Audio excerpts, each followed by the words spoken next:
Be me. 44, HR Director at Fortune 500 financial services company in Tampa, Florida. Making $185,000 base plus annual bonus, usually another $40,000. Total compensation around $225,000. Been in HR for 18 years. Company is called Pinnacle Financial Group. We have 8,500 employees nationwide. Publicly traded, $18 billion market cap. Major player in wealth management and insurance. HR department is 45 people. I'm director reporting to Chief People Officer. Responsible for talent acquisition across Southeast region, about 2,000 employees. Manage team of 8 recruiters, oversee all hiring for Florida, Georgia, Alabama offices. This role is my career peak, work my way up from HR coordinator. Started at small companies, moved to mid-size, finally landed at Fortune 500. Very proud of this position. Respect in HR community, good compensation. Also proud of my mission to increase diversity at Pinnacle. When I started 6 years ago, leadership was 73% male, very traditional finance culture. Old boys club mentality, men promoting men, women stuck in support roles. I've been systematically changing this through strategic hiring practices. Focus on recruiting women for leadership track positions. Prioritize female candidates for roles that lead to advancement. Over past 3 years, hired 87 people into manager level or above positions. 64 of them were women, 23 were men. That's 74% female hiring rate. Leadership demographics are shifting. Now 58% male down from 73%. This is progress, moving toward equity and representation. My approach is what I call corrective hiring, compensating for decades of male advantage by prioritizing women now. Some people might call it discrimination. I call it balancing the scales. If men had unfair advantage for 50 years, women deserve advantage now. October 2024, posting opens for senior portfolio manager position. This is high-level role, $145,000 salary. Manages $800 million in client assets. Path to VP level, important position for career advancement. I work with hiring manager, woman named Patricia. She's director of wealth management. We discuss candidate requirements and culture fit. I'd really like to hire a woman for this role if possible. We have too many male portfolio managers. Need more women in client-facing leadership. Absolutely. I'll focus recruiting efforts on female candidates. Post goes live, we get 47 applications in 2 weeks. Qualified applicant pool is about 30 people with right credentials.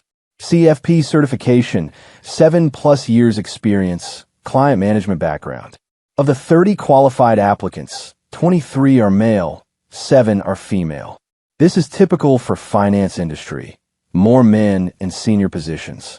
But I'm committed to hiring women, so I screen out male candidates first. Send rejection emails to all 23 male applicants. Standard template. We've decided to move forward with other candidates. Focus interview process on the 7 female candidates. 3 are truly strong, 2 are okay, 2 are marginal. We interview all 7, make offer to strongest female candidate. Her name is Jessica, 34. Has good experience and credentials. She accepts, starts in November, everyone is happy with the hire. November 15th, I get phone call from HR colleague at different company. Hey Laura, wanted to give you heads up about something. I got call from candidate asking about your hiring practices. Guy named David, he applied for senior portfolio manager role. Said he was qualified, but got rejected without interview. He's asking questions about your selection process. This makes me nervous. Rejected candidates usually just move on. What kind of questions is he asking? Whether you interview men, what your diversity hiring policies are. He seems to think he was discriminated against. Thank her for heads up, don't think much of it. Rejected candidates complain sometimes. Nothing usually comes of it. November 20th, David calls me directly, asked to discuss his application. I shouldn't take this call, but I'm confident in my practices. Hi, This is David Sullivan. I applied for Senior Portfolio Manager position. I have 12 years experience, CFP certification, managed $600 million in assets. I was wondering why I wasn't selected for interview. Standard response. We had very competitive applicant pool. We selected candidates whose experience best matched our needs. David presses further. Can you tell me what experience I was lacking? I meet all the posted requirements and have strong track record. Getting annoyed with his persistence. We selected candidates who were best fit for our team culture. What does team culture have to do with portfolio management experience? We value diversity and inclusive team dynamics. Should stop talking here, but I'm frustrated with his questioning. To be honest, we were looking for candidates who would bring different perspective. We already have a lot of men in portfolio management, so you prioritized female candidates. I've said too much, but double down. We prioritize building diverse teams, yes. That's part of our commitment to equity and inclusion. David is quiet for a moment, so qualified men aren't considered. That's not what I said. We consider all qualified candidates. But you just said you already have a lot of men, so you hired a woman. This conversation is going wrong direction. I think this conversation is over. Thank you for your interest. Hang up. Feeling uneasy about how that went. December 1st, receive certified letter at work. It's EEOC complaint filed by David Sullivan, alleging gender discrimination in hiring practices. Claims he was rejected solely because he's male. Cites our phone conversation as evidence of discriminatory intent. My stomach drops. This is serious federal complaint. Immediately report to Chief People Officer, man named Robert. He's 56, been in HR leadership for 30 years, very experienced. Laura, tell me exactly what happened with this candidate. Explain the situation, the phone call, what I said. Did you actually tell him you didn't interview him because he's male? I said we were looking for diversity, that we have a lot of men already. That's admission of gender discrimination. I was explaining our diversity and inclusion priorities. You can't exclude candidates based on gender. That's illegal. Even in the name of diversity. Robert is very serious now. EOC is going to investigate this. They'll review all our hiring data.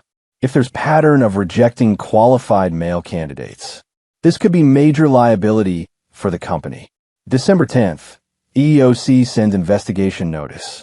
They're requesting 3 years of hiring data for all positions I oversaw. Every application, every interview, every hiring decision. Also requesting copies of diversity policies and training materials. And they want to interview me under oath. Company assigns outside employment attorney, woman named Michelle. She's partner at major law firm, handles EEOC investigations regularly. We meet to prepare for my testimony.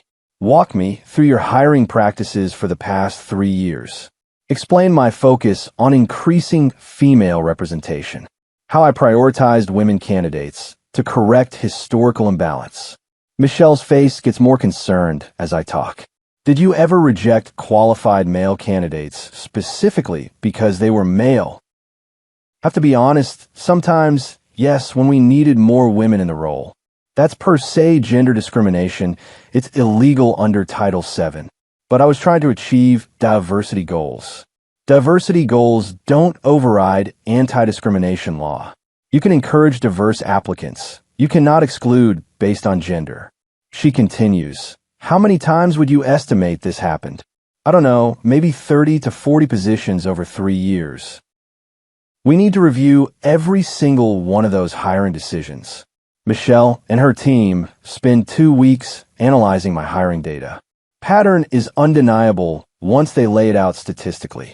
For positions I directly managed, 74% of hires were women. But applicant pool was only 32% women across those same positions, meaning I hired women at more than twice their representation rate. 4 male candidates with identical qualifications to hired women. Rejection rate was 89% for men versus 24% for women. Statistical analysis shows less than 0.01% probability this happened by chance. This is clear pattern of gender-based discrimination. January 2025, EEOC conducts formal interview with me. Investigator is woman named Jennifer. She's been doing this for 15 years. We're in conference room. Company attorney Michelle is present. Everything is being recorded and transcribed. Jennifer starts with basic questions about my role and responsibilities, then gets into specific hiring decisions. Let's discuss the senior portfolio manager position from October. You received 30 qualified applications, 23 male and 7 female. You interviewed only the 7 female applicants. Is that correct? Yes, we were focused on increasing female representation. Did you review the qualifications of the male applicants? Generally, yes, but we knew we wanted to hire a woman. So regardless of qualifications, male applicants were not considered. Michelle is giving me warning looks, but I'm being honest. We prioritized female candidates for that position. Jennifer makes note, continues. In phone conversation with David Sullivan, what did you tell him? I explained that we were looking for diversity. Did you tell him you already had a lot of men? Yes, that's factually true. Most of our portfolio managers are male. And did you tell him that's why you hired a woman instead? This is the critical question, the one that determines everything. I explained our diversity priorities. Yes or no? Did you tell him you rejected him because he's male? Long pause. Michelle is shaking her head slightly. But the truth is on the recording David made. Yes, I essentially said that. Jennifer makes detailed notes, asks more questions. About other positions, other male candidates, systematic practices. Interview lasts 3 hours. By the end, the picture is clear. I systematically discriminated against male candidates for 3 years. February 2025, EEOC issues determination letter. Reasonable cause to believe discrimination occurred, finding that Pinnacle Financial Group violated Title VII through systematic gender-based discrimination in hiring. Pattern of rejecting qualified male candidates based solely on gender.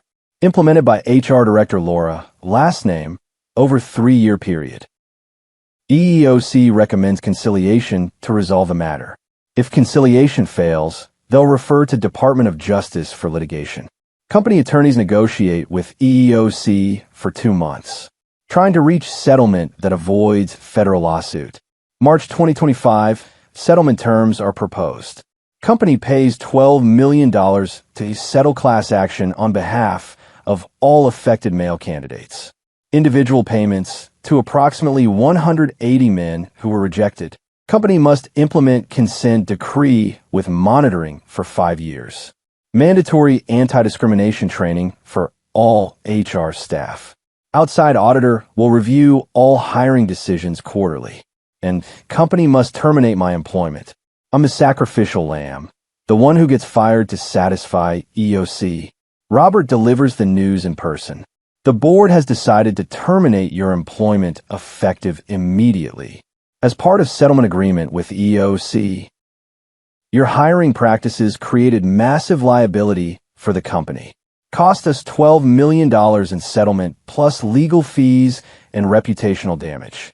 I'm escorted out that afternoon. 6 years at Pinnacle ended in disgrace. April 2025, news of settlement becomes public.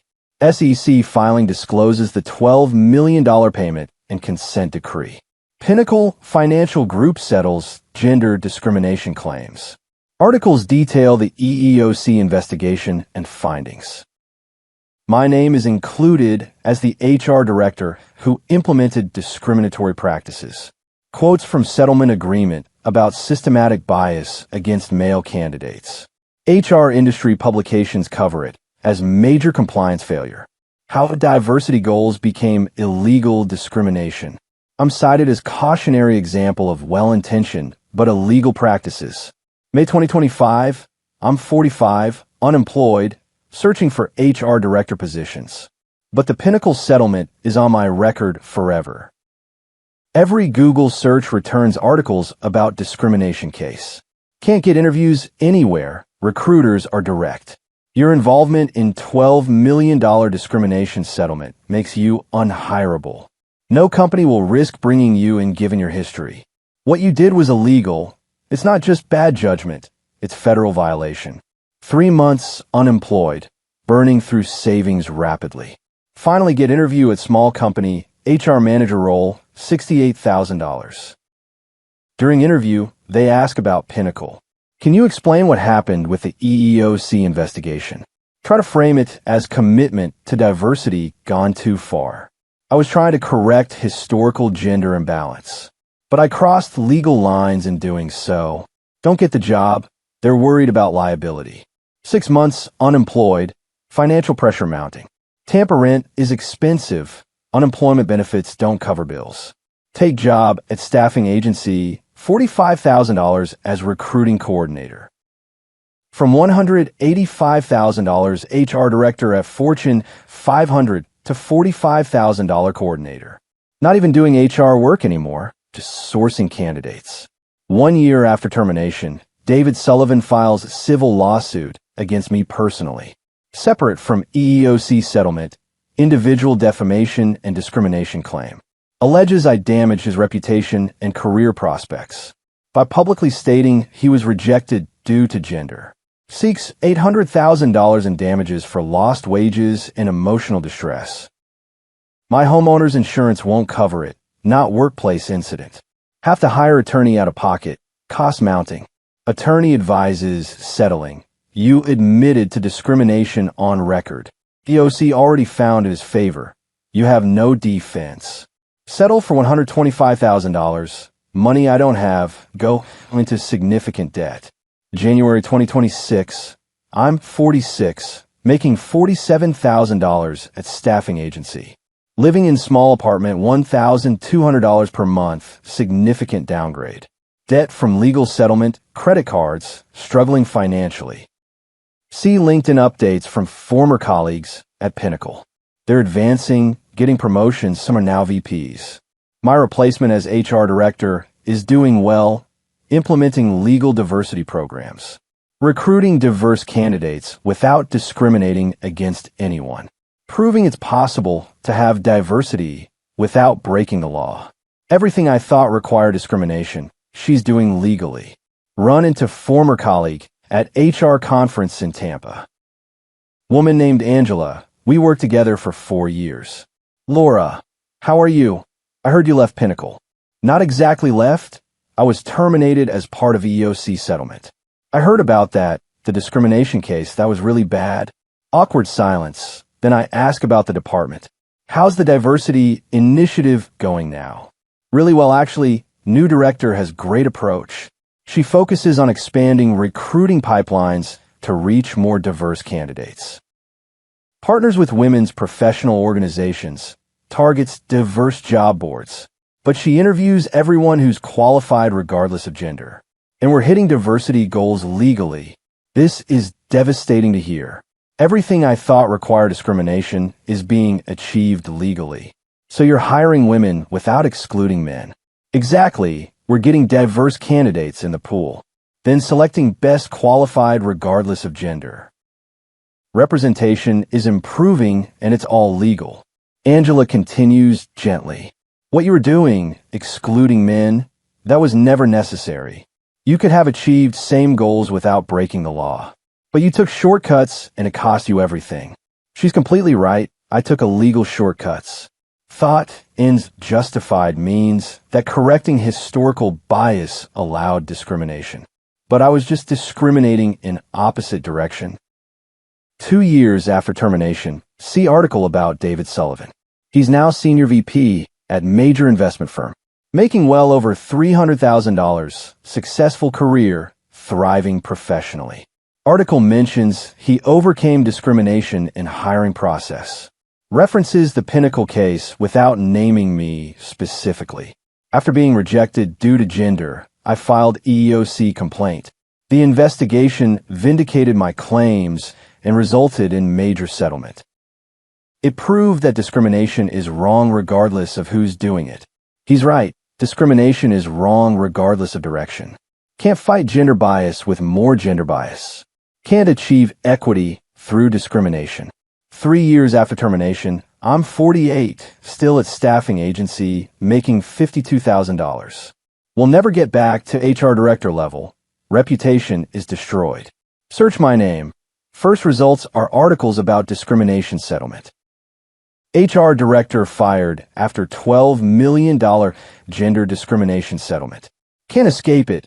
It's permanent part of my professional record. Sometimes see job postings for HR director roles at good companies. Salaries of $180K, $220K, exactly what I used to make. But I'll never be considered for those roles again. My career peaked at 44 and crashed immediately after. All because I thought diversity goals justified excluding qualified men. Think about all the male candidates I rejected over 3 years. 180 men who were qualified, capable, deserving of consideration. Rejected solely because of their gender. Some might have been better qualified than people I hired. But I never gave them a chance because they were men. That's the definition of discrimination, what I claim to fight against. Now I'm here at 48, making $52,000 as recruiting coordinator.